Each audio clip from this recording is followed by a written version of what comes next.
setelah itu sebulan kemudian gue harusnya nikah, dan ternyata Allah Allah berkehendak berkehendak lain lagi gitu kan, lain lagi.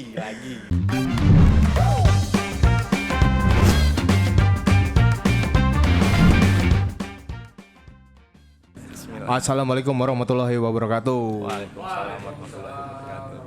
Kembali lagi di podcast kegagalan. Karena biasanya band kegagalan tuh selalu bawa pelajaran, Katanya ya. Nah, hari ini gua ditemenin sama salah satu temen gua nih, Iben, yang mestinya punya cerita menarik juga nih masalah kegagalan. Tapi gua mau nanya dulu sih, Ben, maksudnya kita kan di podcast kegagalan nih, ya kan? Orang-orang gagal gitu. Yang pernah gagal. Yang pernah gagal, tapi gua yakin mestinya semua orang pernah ngelewatin fase ini, Ben. Iya. Tapi menurut lu kegagalan tuh apa sih, Ben? Wush, langsung ditembak gitu sama pertanyaan kegagalan gitu kan. Menurut gua ya, gagal tuh ya lo nggak menang gitu ya. Iya. Sebenarnya gitu kan. Tapi prinsipnya adalah gue selalu dibilang sama bonyok gue adalah setiap stage kehidupan lo pasti ada kegagalan. Tapi beda stage gitu. Kayak lo di saat lo lagi sekolah gitu kan, lo gagal dapet predikat ranking berapa gitu kan, lo gagal gitu. Tapi kegagalan tuh akan ngikutin sama kekuatan, Buat bangkit lagi. iya, kekuatan lu nya sendiri gitu. Jadi menurut gue ya kegagalan itu pasti nggak cuma sekali sih, Akan berulang. lagi. Tapi kalau punya mindset adalah kegagalan itu bagian dari ujian, terusnya yang hal-hal klise kayak gitu sih, lo harusnya ngerasa aman-aman aja gitu. Iya, Tinggal lu adaptasi aja sama gagalnya itu gimana. Iya, biar lu bisa nge-overcome jadi sesuatu yang lebih baik Iya, gitu kan. gitu. Ben, cerita menarik apa nih, Ben, yang hari ini mau lu bawa di podcast kegagalan? Gua sih tadi udah dengar kisi-kisi, kayaknya cukup menarik nih buat kita bahas. Ada 2.761 kegagalan dalam hidup gue, anjir. Jadi gue harus menelaah, gue harus recall mana yang gagal mulu gitu. Tapi kan. apa yang paling lu inget yang sampai bikin lu agak susah lupa? Ya nggak akan lupa kayaknya, Pak. Iya, Ya, ini nggak akan lupa berarti. Asli, nggak akan lupa. Cinta sih, Pak. Oh, Gagal. ini berat nih. Waduh, nyedot rokoknya jadi makin berat nih. Itulah. Gimana Ben? Gagal cinta kayak semua orang kan. Oke. Tapi kalau gagal nikah tuh kayak satu banding berapa ya, Pak? Gitu kan. Agak lebih sedikit gitu. Kalau gagal percintaan gue juga sering gagal, suka nggak jadi itu gagal banyak. Tapi kalau gagal lu nikah kayaknya lebih dikit gitu. Iya. Berarti lu sempat melewati fase gagal nikah, Ben. Sih, benar banget, Pak. Gimana tuh, Ben? Ceritanya. Gagal nikah itu paketnya itu paket combo yang terakhir di saat pandemi, di saat semua kegagalan itu timbul, bisnis, terusnya bokap nggak ada, terusnya banyak hal yang berubah di keluarga pastinya gitu kan. Setelah nggak ada doi yang emang hubungan kita tuh baik banget, kita emang benar-benar satu keluarga yang standar keluarga yang nggak ada apa-apaan gitu, keluarga istilahnya. cemara Gitu kan, walaupun kita tuh nggak yang manis-manis gitu kan, yang maksudnya yang kayak dalam artian yang kayak papa pulang gitu kayak di sinetron enggak. Tapi bokap true inspiring banget buat gua, inspired banget semua actionnya gitu, sampai akhirnya almarhum meninggal yang kayak pagi sarapan, siang makan, sore masih ngobrol, dan habis sholat maghrib terus ya habis atahiyat pingsan, dibawa ke rumah sakit yang cuman di rumah sakit 22 jam, nggak nyampe 1 hari, terus nggak ada. Berarti insya Allah dimudahkan lah ya. Amin, insya Allah, amin. Dan setelah itu sebulan kemudian gue harusnya nikah, dan ternyata Allah berkehendak lain lagi gitu kan, lain lagi gitu. Tapi si mantan pasangan lu ini berarti temen apa, Ben? Maksudnya apa, teman kuliah, teman SMA, SMP atau gimana, Ben? Teman pokoknya gue nggak bisa bilang teman mana gitu kan, karena teman kecil lah, teman kecil, teman sedang, teman gede gitu. Jadi lumayan lama sebetulnya lu kenalnya. Bener. Tapi kalau berhubungannya nggak dari kecil. Berhubungan apa? Pak? Berhubungan. Berhubungan. Oh, berhubungan. Iya, Berhubungan intens. Kita sering nggak dipertemukan di setiap stage itu yang gue bilang gitu kan, banyak kegagalan gitu kan. Menjalin hubungan susah banget, gitu. gila gue nyari kata itu. Iya, menjalin hubungan ya. Menjalin hubungan gitu. Ya gitu, cinta terpendam lah dari zaman gue puber. Oke. Berarti inilah ya, apa? Crush dari lama. Crush, yes, crush. Bahasa sekarang ya crush. Bahasa Enggak sih, sekarang. dari dulu ada crush gitu. Nah, tapi baru akhirnya menjalin hubungan setelah sudah dewasa. Setelah sudah dewasa, Iya, udah dewasa. akhir balik gitu. Udah dewasa, ya dipertemukan yang benar-benar amazed juga. Gila, gue bisa ketemu dia lagi gitu. Mungkin itu satu hal yang ngebuat gue happy pada saat itu, dan gila ya gue bisa ya ketemu lagi crush gue gitu. Kayak Dan gitu. akhirnya lu menjalin hubungan waktu itu. Yes, sampai seserius itu. Oke. Itu lu lumayan lama, Ben. Maksudnya sampai akhirnya lu memutuskan untuk menikah. Menjalin setahun. Hampir setahun menjalin hubungan. Tapi kalau hubungan itu gue tahu dia into banget itu udah lama banget. Gue kenal ortunya, doi juga kenal nyokap bokap gue, dia tahu susunan keluarga gue dan semuanya, tahu inner gue juga satu gitu kan. Jadi salah satu hal yang ngebuat ayo kita serius adalah ngapain lagi kita ngejalin lagi yang lebih serius, karena memang kita udah tahu juga lo dari sebelum-sebelumnya gitu. Tapi yang belum cukup adalah elunya yang sekarang gitu kan gitu. Oh, oke. Tapi kan berarti ini kayak semacam forever crush lo nih, iya gak? Kayaknya Terus udah nggak forever, udah nggak forever berarti ya. Waktu dulu waktu yes. sebelum ngelewatin fase Yeah, ini. Ya kan, ini crush gua dari dulu nih, akhirnya lu bisa menjalin hubungan sampai akhirnya ya udah ayo kita putusin buat ke jenjang selanjutnya nih. Nah, tapi waktu itu memang semua keluarga berarti udah sepakat tuh, Ben. Udah sepakat. Tapi dalam hal hubungan iya, tapi untuk hal kapannya itu belum. Oh, oke. Yes. Karena ada momen-momen yang nggak baik kita sundul-sundul gitu lah istilahnya. Iya. Harusnya ini tapi kita mendahulukan keluarga segala macam, sampai akhirnya gue lumayan apa ya, stubborn apa ya, keras kepala gitu. Gue lumayan keras kepala, kayak gue tuh anak rinso gitu kan. Kalau nggak ada noda tuh nggak keren gitu. Sampai gue jatuh dulu. Gue tipenya gitu. Sakit kan nah gitu. Nah, tapi gini ya, Ben, maksudnya kalau kita bicara fase pacaran nih, kita putus, urusan lu kan cuma nama pasangan lu. Tapi ketika fase udah mau nikah, ini kan kita bicara, berarti lu udah ada di fase gagal nikah nih. Berarti lu sudah merencanakan pernikahan kan? Berarti kan hubungannya sudah bukan lu berdua lagi, tapi antara keluarga lu dan keluarga mantan pasangan lu. Dan teman-teman gitu. Iya. Nah, berarti ini kan ada sesuatu yang udah nggak bisa ditolerir lah, misal. Apa, Ben, yang akhirnya bikin lu memutuskan, wah kayaknya bukan dia nih, walaupun selama ini dialah yang gua idam-idamkan. Iya. Ternyata tak seindah itu idamannya gitu. Yang memutuskan ya, itu lumayan sengit, Pak. Itu momen dimana gua melewati rentetan itu kan ya, gagal bisnis, gua nggak bisa bilang dihianatin sama orang partner segala macam, tapi gua nggak sejalan sama partner gua segala macam, banyak lah istilahnya itu yang hal-hal. Tapi yang memutuskan gua untuk pada saat itu gua terlepas dari kebucinan gua gitu kan, gua bilang gitu adalah gua merenung sejenak sih. Gua punya kakak cewek, kita 6 tahun, tapi kita kayak yang dekat, tapi nggak pernah yang heart to heart ngobrol. Tapi pada saat itu kenapa gue pengen cerita? Karena prinsip gue adalah setiap apapun yang terjadi sama hubungan gue nggak akan, hubungan gue sama pasangan gue nggak akan pernah cerita sama keluarga inti gue dulu. Nah. Dan akhirnya waktu itu lu memutuskan buat cerita. Yes. gue gini lu bego sih gini ya udah akhirnya dia dengerin gue kenapa gini dia cuma satu statement yang buat gue kebuka semua kayak seru dengan cerita gue gitu kan. Dia cuma bilang gini, gue nggak bisa, semua orang cinta pasti cinta, semua sayang pasti sayang, tapi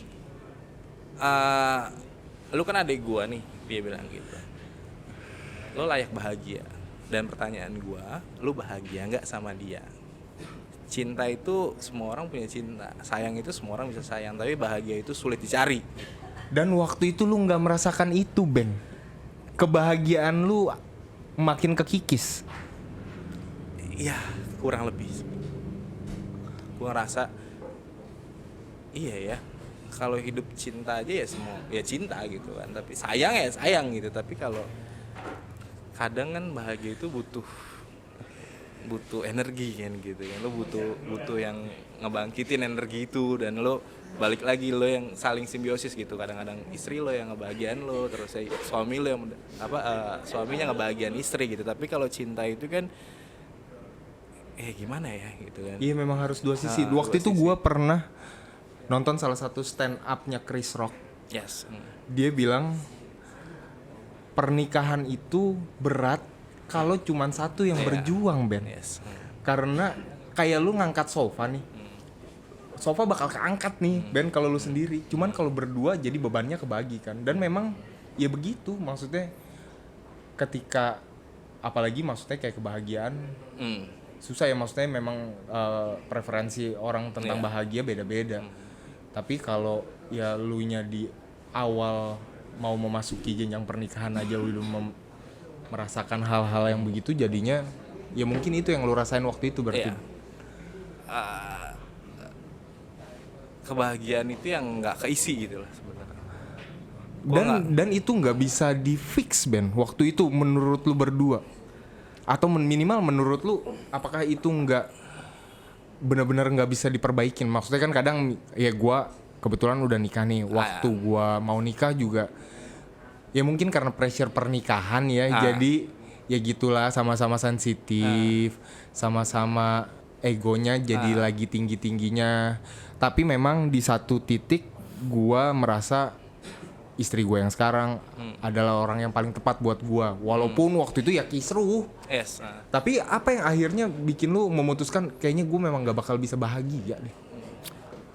Kalau ngomongin pressure atau sifat itu kan kadang-kadang fluktuatif ya gitu kan. Lo bisa ngebaca gitu kan, pressure-nya itu di akhir gitu, yang pada saat mendekati gitu kan. Dia berubah jadi kayak gini ya emang karena moodnya lagi mau nikah gitu kan.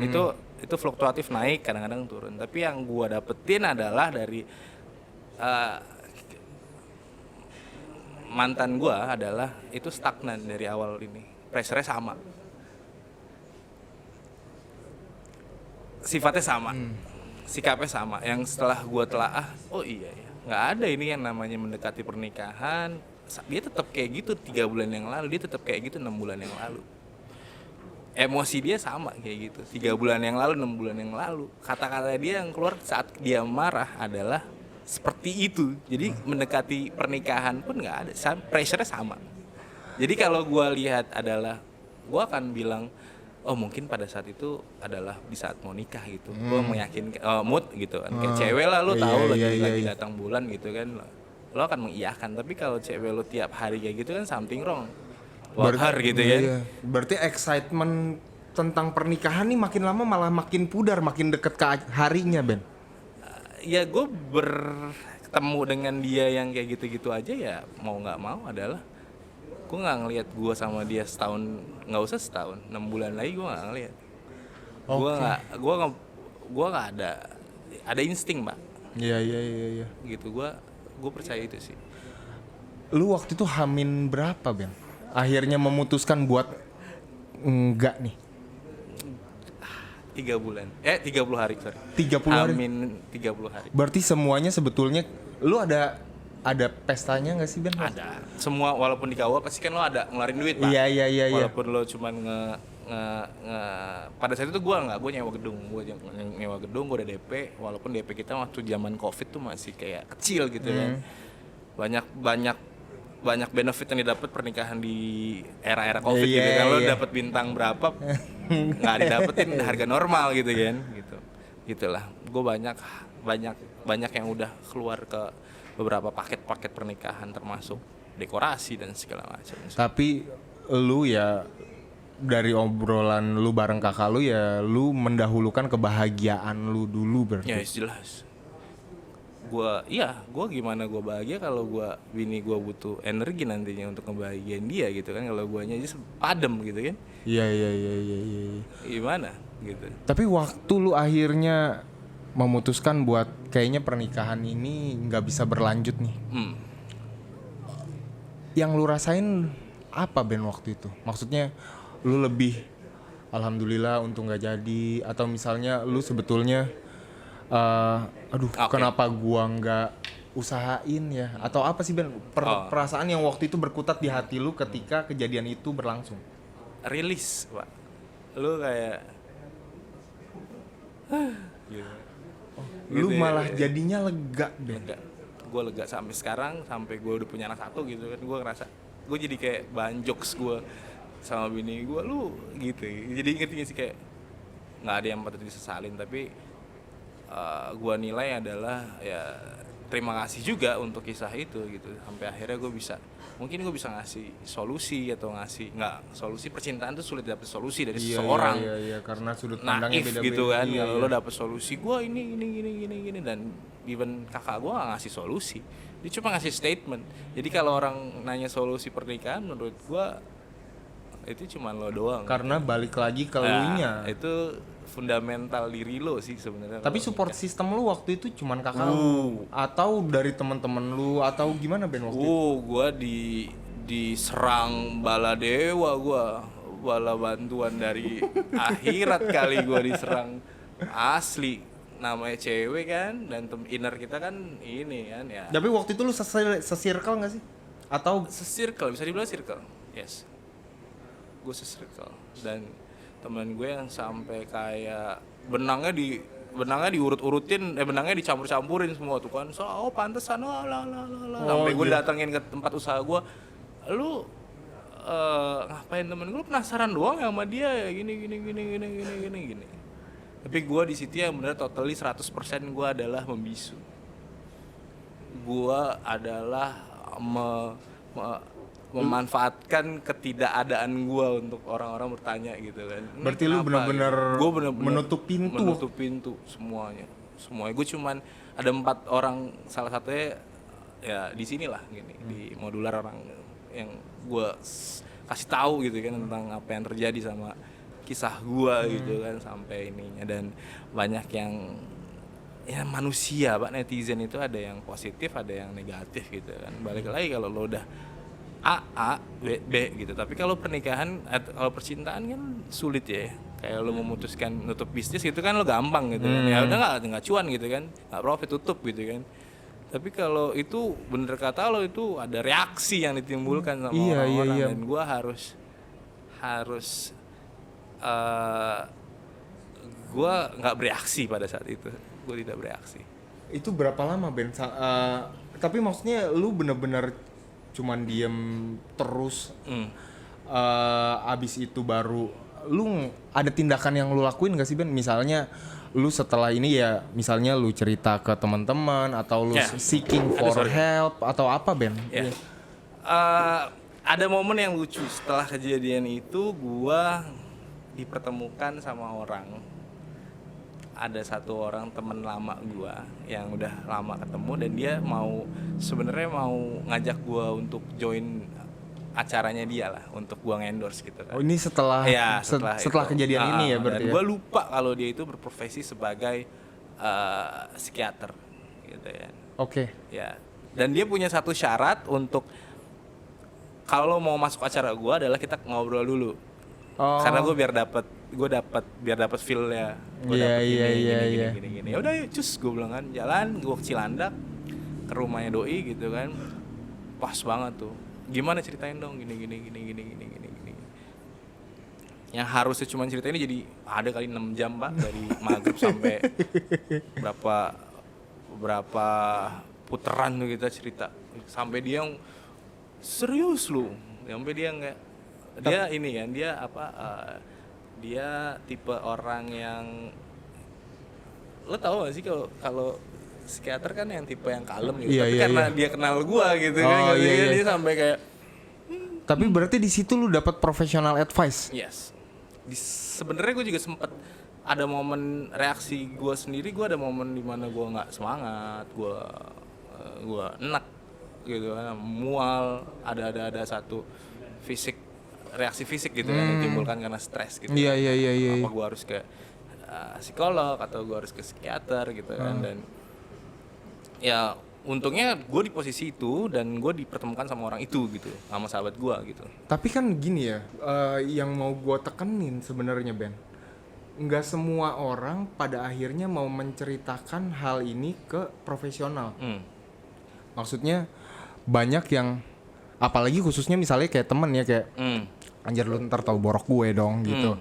Tapi apa yang akhirnya waktu itu, ya apalagi waktu itu lu bener-bener shut the door kan, maksud lu benar-benar nutup pintu. Asli. Tapi ya ketika lu ketemu sama teman lu yang profesional ini, akhirnya lu ngobrol banyak pun termasuk tentang kegagalan lu menikah. Itu apa yang akhirnya tercetus dari lu buat ya lu buka gue aja cerita gitu ya. Gue cerita karena itu hal yang sulit sih emang sebenarnya. Iya, itu kan bukan hal yang gampang sebenarnya. Temen gitu kan, apalagi kita ego udah nggak mau tahu lah orang sama hubungan kita gitu kan sama ini. Itu gue adalah momen pertama sama dia adalah gue memang gue bukan nyerah ya, tapi kayak gue nggak bisa kayak gini terus nih gitu. Gue nggak bisa menemukan ini sama, karena gini, gue ada teman yang memang gue banyak temen tapi udah sebenarnya kalau kesini-sini kan banyak yang nggak sefrekuensi gitu kan. Iya, iya, akhirnya circle-nya mengecil. Iya gitu, bukan frekuensi nggak asik gitu. Di saat lo mau cerita tentang, misalnya gini deh, gue contohin gini deh, kayak gue mau ceritain masalah ini sama temen gue yang memang rumah tangganya baik-baik aja gitu kan. Gue punya rasa kayak ketakutan kayak enggak, gue gitu, gue kayak pasti gue nggak dapet nih pandangan dia karena dia bukan, nggak ngerti nih gue gitu, terlalu banyak orang menutup gitu orangnya. Terusnya kayak gue mau cerita tentang kenakalan gue kan nggak mungkin sama temen gue yang emang lurus-lurus aja gitu, ngerti kan. Gue udah punya bonding sendiri sih sebenarnya, dan itu gue lumayan kayak temen gue semua kehidupannya rapi-rapi semua nih gitu. Gue nggak tahu mereka punya sudut pandang yang sama gue apa enggak nih gitu. Dan mencari temen yang punya pengalaman gagal nikah kan langka pak, langka gitu kan, langka. Yang mau nggak mau adalah gue profesional aja gitu kan. Gue cari orang yang itu, dan kebetulan ternyata digarisin ketemu sama orang yang tepat. Sebelum gue memutuskan pergi, dan di samping itu kan juga mungkin akses untuk kesana kan butuh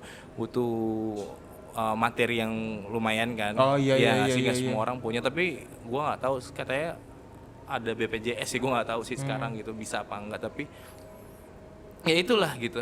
Gue waktu itu lu sampai kayak, kan lu tadi cerita lu sempat kayak mual, lu ada reaksi badan lu karena stres nih. Lu sampai dikasih obat nggak waktu itu? Enggak, gue nggak sampai dikasih obat. Tapi lu akhirnya dikasih advice yang lu jalanin. Yang gue jalanin. Boleh tahu apa yang dikasih? Mungkin bisa dipakai sama orang apa enggak ya, tapi yang dia advice adalah it's okay to be kalah gitu kan, it's okay gagal, karena gue tipe orang yang lumayan sering menang gitu kan, sering apa yang gue mau pasti harus dapat gitu kan. Cowok kadang-kadang gitu kan. Iya, egonya gitu kan, egonya ada. Terus ya kayak dia cuma satu juga yang gue highlight dari perkataan dia adalah berhenti dari keprofesionalan lu gitu, dalam artian berhenti dari bisnis lo dulu, berhenti dari circle, ya itulah circle, tapi yang paling gede adalah kayaknya lo harus di saat memang pada saat itu kan juga bisnis gue salah satu yang mempengaruhi kepikiran gue, stres gue kan. Pemicu stresnya adalah karena bisnis salah satunya itu juga, dan percintaan. Lo berhenti aja semuanya dulu gitu. Tutup semua bisnis lo, kalaupun masih jalan, lo jangan tengok tuh bisnis gitu. Lo serahin dulu ke orang terdekat lo, entah orang tua, entah kakak, entah saudara gitu. Tapi pada saat itu kan gue memutuskan untuk gue tutup semua tuh kan, semua cabang. Akhirnya gitu lu kan. tutup semua Gue waktu itu? tutup. Gue gak kemana-mana juga karena pada saat itu kan COVID, tahu sendiri lo gak bisa cuman bangsa pergi ke Sentul atau kemana kan males gitu kan orang-orang udah.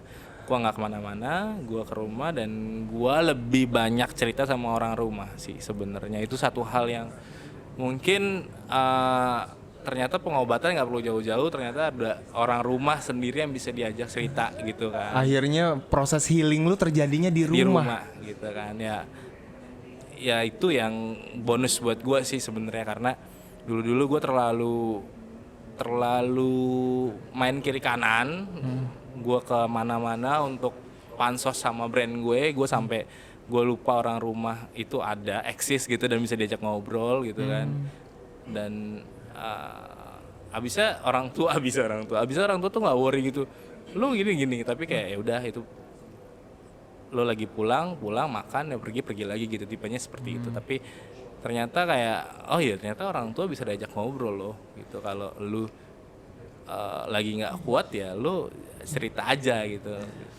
Memang bener-bener pulang ke rumah. Ke rumah sih gue pada saat itu ya gitu, karena gue asli pak gue jam 2 terus jam 7-8 pagi gue harus pergi kemana, gue pulang lagi rumah jam 12, jam 1, jam 2 itu udah lazim banget buat gue gitu.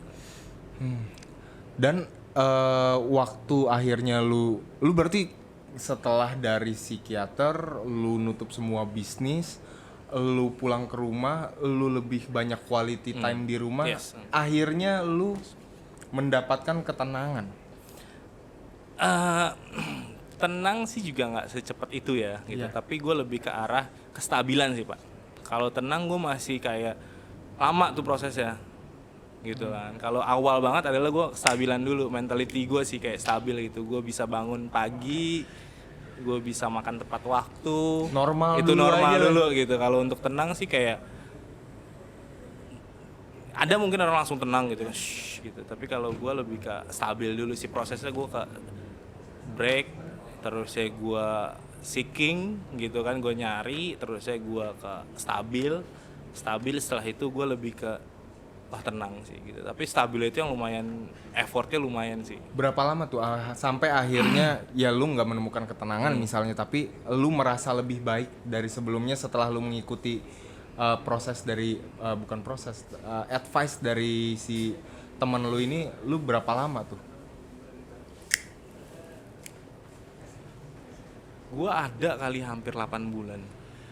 8 bulan berarti 8 bulan. Selama 8 bulan tuh kayak bisnis semua berhenti tuh. Shut, beneran close. Tapi di situ lu akhirnya menemukan ketenangan. Ya. Gue kayak balik lagi anak rumah.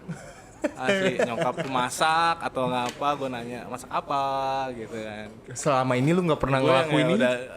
Ya kayak gitu, gue liar aja gitu hidup gue.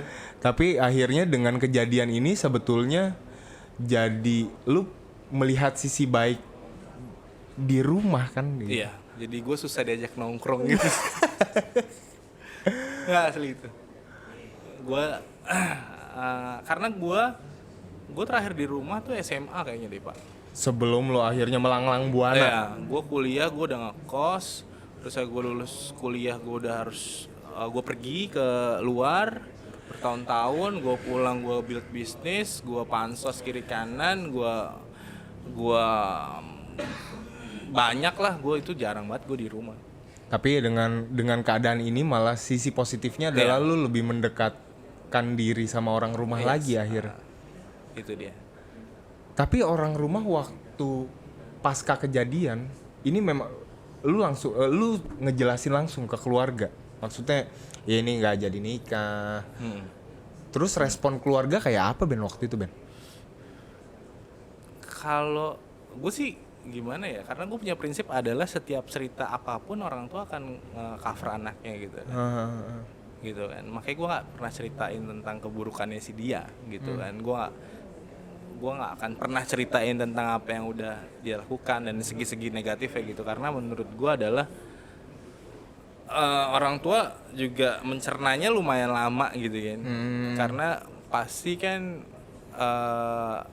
sifat orang tua adalah ngebelain anaknya dulu. Iya gitu iya ya. iya. Gue sebenarnya ceritanya adalah Bu, gue nggak baik-baik aja nih gitu. Gue lagi nggak baik-baik aja. Gue nggak cerita A sampai Z. Gue gini, gue Lu nggak. cerita kulit luarnya aja. Iya, karena gue nggak butuh pengakuan gitu. Gue nggak butuh pengakuan. Udah sampai proses, sampai fase dimana adalah gue nggak butuh pengakuan. Gue nggak butuh kayak gue salah nggak sih gue mutusin. Gitu gue nggak kayak gitu. Gue bener ya sih gue nggak. Gue setiap cerita sama temen gue adalah gue nggak jadi, gue gini. Next gue harus ngapain? Oke. Gue nggak pernah yang kayak bro gue salah gak sih gini karena itu liar sih pendapat orang. Iya, tuh liar. karena orang pasti akan melihat dari sudut pandang yang beda-beda, Yes. Ben. Gue cuman bilang Der gue gini, gue harus gimana, apalagi setelah lu putus gitu kan, cowok kan fragile men. Lu nggak disiapin, nggak biasanya ditanyain gitu kan, itu kan lumayan ngaruh juga sih. Itu ngaruh, oh iya HP gue kosong gitu kan, atau enggak gue nggak disiapin, atau enggak schedule apalah, hal-hal yang receh gitu kan, cewek lebih aware gitu kan gitu. Gue gimana, oke gitu. Akhirnya hal-hal kayak gitu gue nggak cerita sih sebenarnya, dan gue nggak butuh orang lain tuh gue tipe yang nggak butuh orang lain tuh punya solusi sama gue, tapi setidaknya lo tahu gue lagi kayak gini gitu. Tapi gue sama sedikit mau nge-highlight masalah ini juga sih, Ben. Kayak seeking for professional help. Kan kadang gini ya, di Indonesia buat masalah mental, Yes. seeking for professional help itu tabu, cenderung lu gila emangnya. Padahal sebenarnya kita butuh bantuan profesional tuh ya, kayak misalnya buat lu menyelesaikan masalah lu jadi tahu harus ngapain lagi, atau misalnya gua ada salah satu temen, Ben. Dia ini tumbuh di lingkungan yang apa ya, membenarkan buat emosi. Oke. Jadi maksudnya ketika orang emosian ya normal lah gitu. Sampai pada akhirnya ya dia harus dia memutuskan untuk seeking for professional help. Jadi bener-bener jadi akhirnya dia anger management, Ben. Dan ini apa ya, kadang masih tabu, maksudnya kayak ngapain lebay orang drama gitu. Orang emosi mah emang semua orang emosi, masa manusia nggak ada emosinya. Tapi kan ada batasan yang sebetulnya bisa ditolerir dan nggak bisa ditolerir. Kebetulan si teman gua ini adalah salah satu orang yang menurut gua pun emosinya udah nggak bisa ditolerir lah. Tapi alih-alih dia nyaman dengan kondisinya, dia minta bantuan profesional buat menghilangkan itu. Dan menurut gua ini hal yang mestinya apa ya, bukan jadi hal yang tabu sih, Ben. Maksud gua mestinya orang, apalagi mental kan kadang lu kalau borok kan kelihatan, Ben. Tinggal tetesin betadine, kasih Hansaplast bisa sembuh gitu. Cuman kadang kalau penyakitnya dari dalam kan, Ben. Mensana incorporaso apa gitu. Apa itu? Tapi ya maksudnya Mensana dalam jiwa yang sehat. Mensana incorporaso. Itulah pokoknya. Iya. Tapi ya maksudnya Tegas. ya, tapi ya bener-bener mungkin nggak kelihatan tapi impactnya, Ben, biasanya. Makanya kenapa misalnya kenapa sih ada orang akhirnya memutuskan bunuh diri, padahal sebenarnya bundir ya kan. Tapi maksudnya mungkin awalnya kan karena sebetulnya dia butuh pertolongan profesional, Ben, tapi nggak dapet, atau misalnya support sistemnya nggak ada di rumah. Ya kayak lu kebetulan misalnya kayak lu nggak pernah cerita sama keluarga, sekalinya lu cerita sama kakak lu dapet sesuatu yang sebenarnya lu cari gitu. Ya lu bahagia nggak? Kan sebenarnya sederhana, tapi lu dapet itu, dan itu jadi support system lu. Nah menurut gua ya mencari bantuan profesional untuk masalah mental issue menurut gua bukan hal yang mestinya tabu, tapi itu hal yang mestinya diedukasi menurut gua, karena ya daripada jadi yang makin parah ya nggak, mendingan kan benerin dulu dalamnya baru luarnya gitu. Iya. Tapi juga yang gua harus highlight tuh adalah lo jangan sembarangan nyari, bukan nggak sembarangan ya, lo sulit juga mencari profesional. Itu yang Itu sebenarnya lumayan sulit juga. Gue juga ada beberapa yang gua seeking, gue cari gitu kan. Ada yang pendekatannya ngikutin lu, ada yang pendekatannya nggak sama lu gitu. Dalam artian gini, ada cerita ke situ tapi nanti disuruhnya gue tahu ya hidup ya gue muslim gitu kan, sholat nomor wahid gitu kan, nomor satu gitu. Tapi nanti jawabannya ada juga yang mental health profesional itu yang orang profesional ya udah lu sholat aja gitu. Ada juga ada yang emang memang yang nggak percaya Tuhan juga ada. Jadi itu yang harus gue highlight, lo harus cari dulu, ibaratnya kayak nyari ustadz lah gitu. Lo Cari jangan yang sembarangan cocok, gitu, takutnya aliran mana gitu ya, kan. Itu cari yang cocok pertama. Tapi untuk sebelum ke fase itu adalah lo tahu kan lo sakit itu dulu sih. Lu admit lu sakit. Ya, lo admit dulu lo butuh pertolongan dulu, karena kalau lo udah mulai nggak bisa makan, lo udah nggak bisa tidur, lo pusing, itu pasti udah kena otak lo atau apa lo segala macam, dan lo harus lo admit itu adalah gua lagi nggak baik-baik aja dan lo butuh pertolongan. Jangan terlalu ya kayak lo makan kayak gue lah umur segini gitu, gue makan tunjang gitu kan, gue akan nggak makan tunjang lagi setelah seminggu atau 2 minggu gitu kan. Tapi setelah gue ngerasa gue habis makan itu terus ya gue pusing, gue kan gue tahu nih gue kolesterol nih atau enggak, gue harus minum apa gitu kan. Jadi ya lo tahu lo kapan lo harus punya pertolongan, tinggal lo jangan terlalu nutup diri aja sih gitu. Iya. Karena ada tandanya semuanya sih. Mau lu pusing apa segala macam tuh pasti ada sesuatu yang nggak normal gitu kan. Kayak lo lagi pusing terusnya mungkin pusing lo gara-gara ngelihat laptop mulu, berarti kan harus tutup laptop gitu kan. Berarti kan harus ada yang di action gitu kan. Jadi semua itu ada sebab dan akibat sih gitu. Itu dulu sih, lo harus admit dulu, jangan terlalu ngadi-ngadi sama badan lo. Jangan terlalu gue strong gitu kan. Padahal sebenarnya iya, lu butuh rapuh bantuan gitu kan. Nah Ben, walaupun tadi lu bilang ini bukan langka kasus gagal pernikahan, tapi kan banyak ya, maksudnya teman-teman yang mungkin ada di fase itu Ben. Maksudnya entah baru mau masuk fase itu, lagi di fase itu, atau baru aja ngelewatin fase gagal nikah. Apa saran lo buat orang yang ada di posisi yang sama lu waktu itu?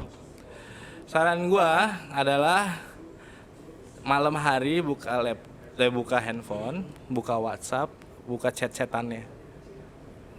Sebulan, 2 bulan yang lalu, 3 bulan yang lalu, 4 bulan yang lalu, banyak ini. Kalau yang tadi kita bilang kan, emosinya itu naik turun, itu kelihatan. Kalau yang memang sikapnya, bahasanya itu melulu, itu kelihatan. Jadi sebenarnya cara yang paling ampuh adalah lo cek deh cara komunikasi lu di WhatsApp sama dia gimana. Kayak cara komunikasinya seperti apa? Yes.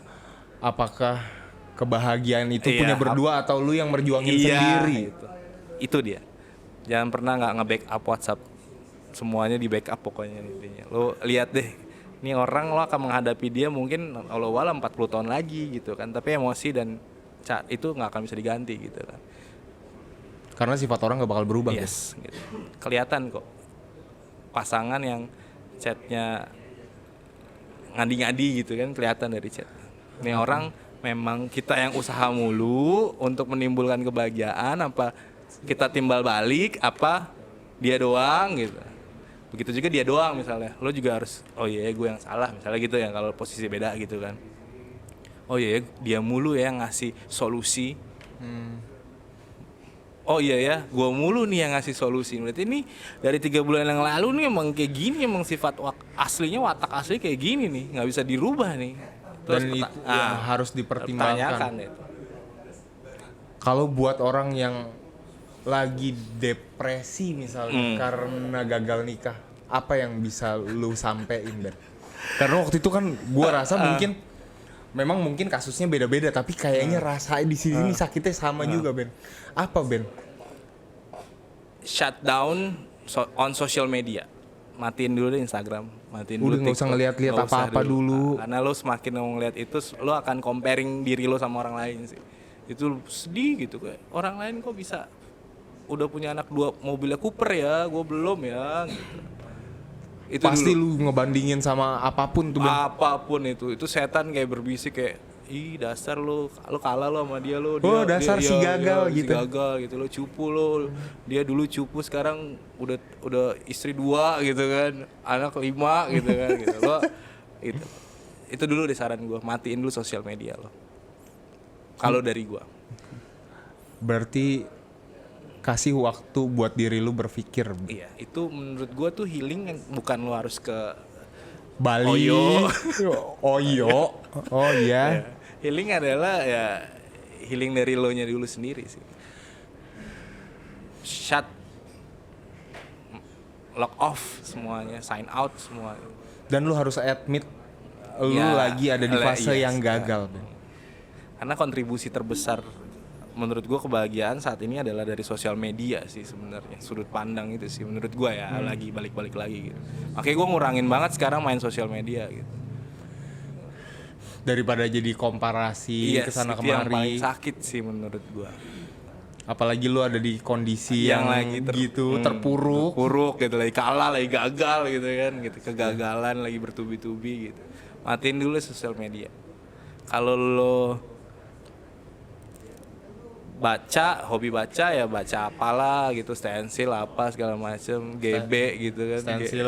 GB baca lah apa gitu. Tapi kalau udah sosial media dulu men, asli itu yang ngerubah gue sih. Yang akhirnya lu bisa nemuin ketenangan di Iya. rumah, lu akhirnya bisa punya kehidupan yang lebih baik sekarang. Iya. Berarti sekarang udah lu udah punya anak? Satu alhamdulillah. Alhamdulillah. Istri 1. Istri 1. Nambah? Jangan Pak. Belum tentu Pak. Belum tentu. Belum tentu hidup lo itu. Oh, belum tentunya itu. Sebaik ini. Iya. Semuanya disyukuri. Iya. Melalui perjuangan yang luar biasa kan Pak. Tapi ya setelah lu melewati fase kegagalan, toh pada akhirnya lu menemukan kebahagiaan, Ben. Ya antara gue menemukan dan gue juga menciptakan, harus balance gitu kan. Oke. Gitu kan, kadang-kadang ya satu prinsip sih itu juga, lo bertanggung jawab sama mood lo sendiri sih. Itu yang kayak orang lain tuh nggak bertanggung jawab sama mood lo gitu. Kayak gue selalu ajarin bini gue yang sekarang gitu kan, juga bini gue nih di rumah, mood lo nggak baik tuh bukan tanggung jawab gue, itu tanggung jawab lo gitu. Gue yang kayak ya itu gue jaga anger management gue juga, salah satunya mood gue juga harus nggak swing. Tapi gue ngelewatin itu juga kan, ya balik lagi kegagalan itu kan proses yang Enggak klub gitu kan. Iya, Ya. memang biasanya kita bisa memahami kegagalan setelah ada proses waktu yang berjalan, Ben. Karena kalau pas lagi gagal mah boro-boro mikirin, pokoknya mah hidup kita paling nelangsa, nelongso, soro. Wah, bener-bener yang kayak gue sampai main kayak gue di kaca gitu kan, kayak gue drama anjir, kayak gue sampai di kaca gitu, ngadi-ngadi sini kan ya, gue kayak udah deh mana lagi cobaan, gue masih kuat nih gitu. Asli gue ngomongin, udah jangan dikasih cobaan lagi-laginya gitu. Gue soalnya menurut gue tuh yang gue tuh lagi hancur banget Pak. Kayak bayangin kan, nyokap tuh yang kayak Romeo and Juliet sama bokap kan, yang tiba-tiba nyokap disuruh healing gara-gara 2 bulan sebelum bokap meninggal tuh eyang gue meninggal. Bokap gue juga pusing, terusnya kan nyokap gue yang ngurusin eyang gue gitu kan. Ya udah karena udah meninggal lagi. setelah meninggal. Iya, kamu nginep deh di rumah siapa temen-temennya, adik-adiknya gitu kan. Nginep dia akhirnya ke rumah adiknya gitu kan. tiba-tiba gue juga lagi jalan mau nonton apa gitu gue ini, terus kakak gue juga itu tiba-tiba kejadian kayak gitu yang cuman prak, bokap nggak ada gitu kan, yang bener-bener yang di rumah sakit cuma pakai ventilator, dan nyokap gue itu nggak mau ngelihat bokap gue sama sekali, nyokap gue nggak mau ngeliat bokap gue, saking hancurnya. Udahlah serah gitu, gue yang tanda tangan dan gue juga yang harus memutuskan, Pak ini udah bapak udah nggak bisa. Dokter cuma ngomong gini, dari putih sama hitam papa itu lebih banyak ke hitam. Jadi percuma kalau kamu mau sampai jual 3 rumah aja juga nggak bisa diselamatin, karena ini bokap gue pecah batang otak, bukan pembuluh otak. Jadi kalaupun hidup juga itu pakai ventilator gitu. Dokternya tuh keren banget tuh. Itu yang mungkin kalau dokter rumah sakit lain di hari-hariin sampai 2M gitu kan bilnya gitu kan, tapi dokter spesialis sarafnya tuh kayak ini nggak akan bisa, nggak ada sejarahnya orang bisa hidup gitu kan gitu. Udah sampai gue sampai berpikiran ya udahlah jual aja rumah gue sampai gitu, karena rumah sakit yang kita datengin adalah rumah sakit yang nggak terima BPJS. Jadi opsinya 2 untuk pindah ke rumah sakit PON sama rumah sakit ini gitu kan. Udah yang penting sampai sadar gitu. Gue sampai kayak emosi gitu kan, gue sampai kayak bokap gue juga kalau gue kayak gini dia bisa aja telanjang di pinggir jalan ngemis juga untuk ngelakuin hal yang sama. Iya gitu kan, gue akan ngelakuin juga yang sama kayak bokap gue gitu kan, jual rumah deh gitu kan, sampai uang nikahan gue juga kepake pada saat itu kan. Gue juga kayak udah ini gitu. Akhirnya beneran nggak bisa, terus yang udah antara hitam sama putih lebih banyak ke hitam, dan di situ gue memutuskan udah mas, tanda tangan aja untuk cabut ventilator. Dan itu yang menurut gue kalau kebanyakan orang kan adalah pakai ventilator sampai jantungnya berhenti gitu kan. Kalau gue nih kebalik, dokternya yang untuk tanda tangan untuk ya udah gitu, Pak ini aja cabut aja ventilatornya gitu. Jadi gue harus tanda tangan, dan itu gue kayak itu udah gila sih gue, momen itu gue udah gila, ditambah lagi gue ini jadi kayak gue di kaca tuh, gue berkaca sama diri gue sendiri, ya Allah mana lagi nih cobaan nih, ayo gitu kan. Padahal nggak boleh kan, lo nggak boleh suzon gitu kan sama Allah gitu kan, lo harus husnuzon kan katanya kan gitu, harus baik-baik prasangka gitu kan. Ya udah gue gitu, gue sampai ngadi-ngadi deh pokoknya cerita gue sampai kayak berdoa kayak ya Allah kalau memang rezeki ini adalah kalau memang rezeki